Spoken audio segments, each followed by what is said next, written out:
I have some good news I want to share. Honestly, the good news of butternut squash. I know we don't normally call it news, but when you think about the news that we often tune into, why don't they just call it the bad news? I mean, but let's not go there. Let's use the word in a way that reasonably can be used. If you haven't cut open a butternut squash for a while, or perhaps ever, then this is going to be new. In a sense, some great news for you. So I want you to just join me. I'm so happy to share this with you. So here, some butternut squash. It's been downstairs for a few months.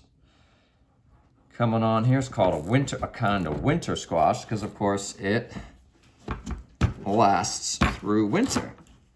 I will say, it does take a little bit of a cut to get in here. And you gotta be careful at this point not to have that blade shoot back up at you from the other side. So be very careful when you're cutting this thing. All right, you ready for this? Watch this. I mean, stand in awe. Butternut squash. All right.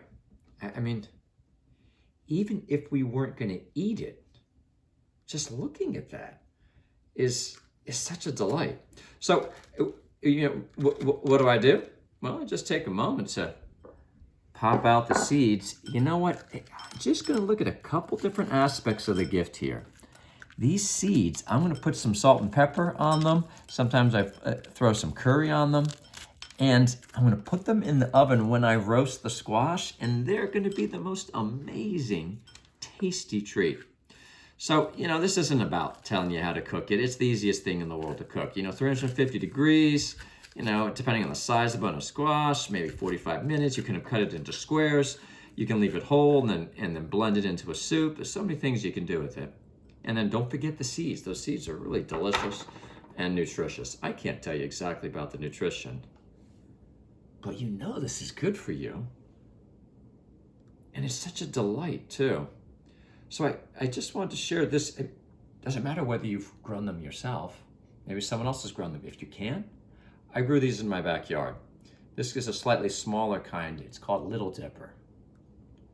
By the way, talk about news. Talk about gifts. Just the simple things you can do to grow it in your backyard. Put some grass clippings on there. Put some mulch on there, just the ground up sticks from your yard. Put some manure on there, and it grows all the better. You couldn't have made that up. There's just so many aspects to what goes into everything behind squash, behind the things that nourish us in our body and our soul. So just wanted to stop for just a moment and kind of invite you to come along with me for a moment to appreciate this, the amazing news of butternut squash.